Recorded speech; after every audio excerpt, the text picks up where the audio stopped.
I think you take your act on the road. I think you had a little Abbott and Costello action there. All right, we've got former Bush 43 Deputy Chief of Staff, best-selling author Karl Rove.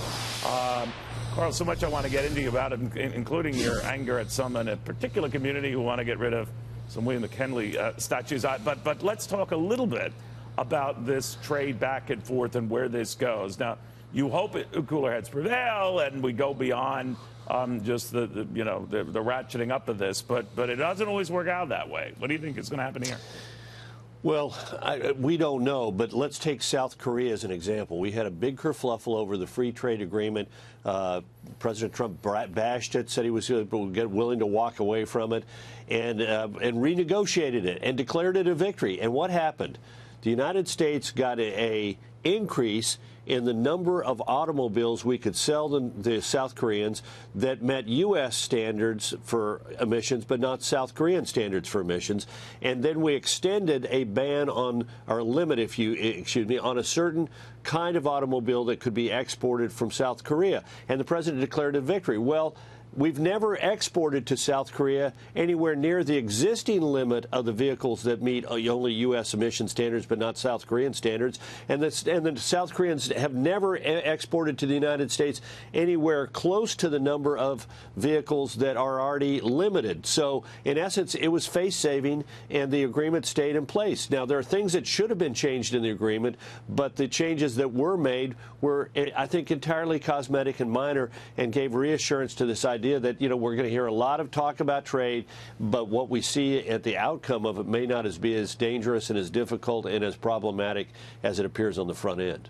I always remember, like, the Ronald Reagan line in a different venue, trust but verify. So let's say the Chinese do make some concessions, I don't know, to buy more semiconductors, U.S. computer chips and the like, to open up their institutions to more financial U.S. firms.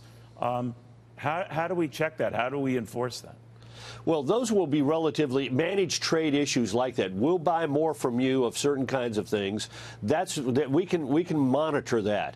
Openness of financial, we're going to allow you to sell more financial products here. We can monitor that. Do you believe the stuff that you get from China? Like, remember in the old days when they were growing at 13, 14%? Oh, yeah, no. I never believed that. That's impossible. Yeah. No. If they're giving us numbers to say we're doing this, well, I know it's a dumb question, Karl, but how do we confirm that, verify that? Well, we have to use our own numbers. We have to be able to monitor our exports to them and be able to say, yes, they are buying the semiconductors, and yes, they are meeting these targets.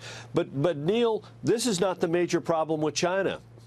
The major problem with China is that they're stealing our intellectual property. And none of the things that we've been talking about here the last couple of days with regard to China have much to do at all with that particular problem. And I'm a little bit concerned that the administration is focused on something that it need not be as focused on. We have a $337 billion trade deficit with China, and we want them to cut that by $100 billion by buying more things from us. I'm more concerned about them stealing our intellectual property so that they don't have to import stuff from us because they're making it themselves. We ought to be at the WTO filing actions against the Chinese for these kind of requirements that if American companies want to do business in their country, they got to give up their intellectual property. And we ought to be using our cyber defenses to identify the people who are sweeping through the computer systems of American companies and, if need be, sanctioning those people who are in many instances associated with the Chinese government at some of these sort of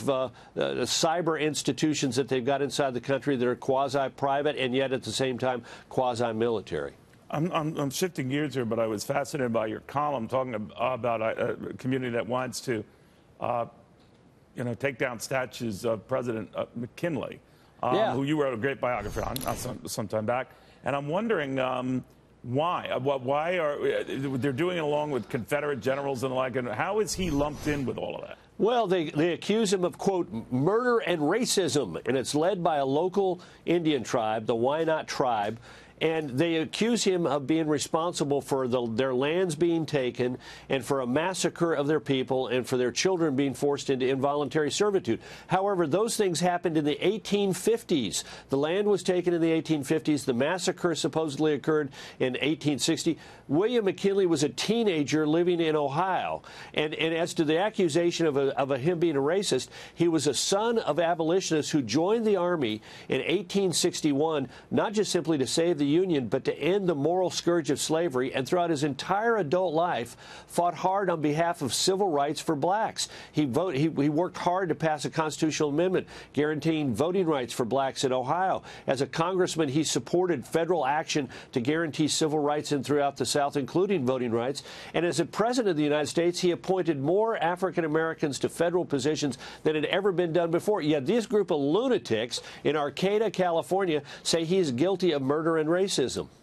It's Northern California, so it's a very liberal very northern, right? Humboldt, north of Humboldt. And one of the great, and look, they accuse him, if push comes to shove, they say, well, you got to blame him for having signed the Curtis Act in 1878. Right. That's why he's guilty of murder and racism. That's an act that said to abolish the tribal governments of the so-called 5 civilized tribes in Indian Territory, paving the way for Oklahoma to become a country, become a state of the Union.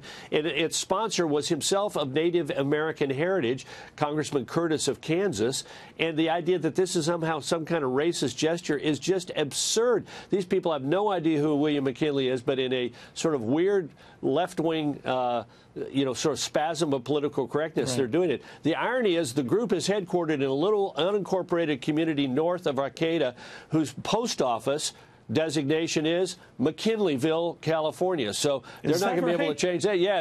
It's been that way for 120 years or so, and they're not going to be able to tell the post office to change that pretty darn quick. All right, let this be a warning to any of you quickly trying to dismiss or make light of one William McKinley. That is the gentleman you're going to be bumping into. I'm coming after you if you are, man. I'm coming after you. Great job. Thank you, my friend.